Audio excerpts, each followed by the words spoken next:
দ্বিতীয় দফায় জাতীয় পার্টির কেন্দ্রীয় কার্যালয়ে এই মুহূর্তে কিন্তু আবারও হামলা চালাচ্ছে এই গণ অধিকার নেতারা। তারা তাদের নেতার উপর, রাশেদ খানের উপর যে ন্যাক্কারজনক হামলা হয়েছে তারই প্রতিবাদে কিন্তু আবারও তারা জাতীয় পার্টির কেন্দ্রীয় কার্যালয়ে বিক্ষোভিতভাবে হামলা চালিয়েছে। দেখতে পাচ্ছেন সরাসরি সবাইকে দেখানোর চেষ্টা করছি সবার কথা ফেসবুক লাইভ থেকে। তারা কিন্তু এই মুহূর্তে পুলিশ কিন্তু ব্যাপক ব্যারিকেড দিয়ে রেখেছে, সেই ব্যারিকেড ভেঙে কিন্তু ভিতরে ঢোকার চেষ্টা করছেন এবং মুহুর ইট পাটকেল তারা নিক্ষেপ করছেন।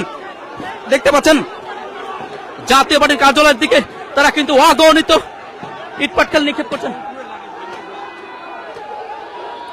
দেখতে পাচ্ছেন সুপ্রিয় দর্শক, এই মুহূর্তে কিন্তু সরাসরি সবাইকে যুক্ত করেছে সবার কথা ফেসবুক লাইভে। সবাই লাইভটি শেয়ার করে দিন, সবাইকে দেখার সুযোগ করে দিন। দেখতে পাচ্ছেন কি একটি ভয়াবহ পরিস্থিতি। এই মুহূর্তে কিন্তু মুহুর হামলা চালাচ্ছে, পুলিশ ব্যারিকেড ভাঙার চেষ্টা করছে এই গণ অধিকার নেতা কর্মী। তারা কিন্তু বিক্ষিপ্ত হয়ে রয়েছেন, তারা কিন্তু তাদের নেতা রাশেদ খানের উপর হামলার প্রতিশোধ দিতে বদ্ধপরিকর। সুপ্রিয় দর্শক সবাই রয়েছেন সবার কথা ফেসবুক লাইভে। সবাই দ্রুত লাইভটি শেয়ার করে দিন, সবাইকে দেখার সুযোগ করে দিন। দেখতে পাচ্ছেন এই মুহূর্তে মুহুর ইট পাটকেল কিন্তু ছুটছেন এই গণ অধিকারের নেতারা।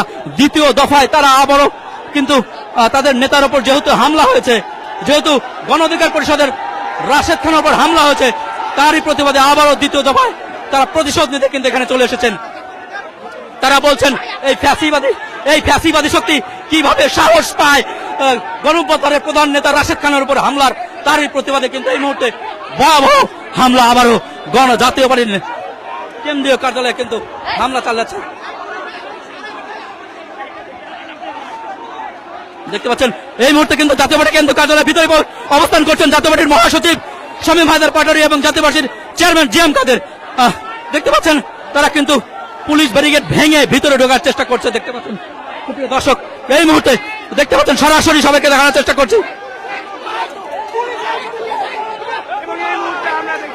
দেখতে পাচ্ছেন তুমুল সংঘর্ষ এখানে চলছে। পুলিশ ব্যারিকেড দিয়ে রেখেছেন, জাতীয় পার্টির নেতা কর্মী কিন্তু ব্যারিকেড ভেঙে ভিতরে ঢোকার চেষ্টা করছেন। সবাইকে দেখানোর চেষ্টা করছে। সুপ্রিয় দর্শক সবাই রয়েছেন সবার কথা ফেসবুক লাইভে। সবাই লাইভটি শেয়ার করে দিন, সবাইকে দেখার সুযোগ করে দিন। দেখতে পাচ্ছেন তুমুল একটি সংঘর্ষ কিন্তু এই মুহূর্তে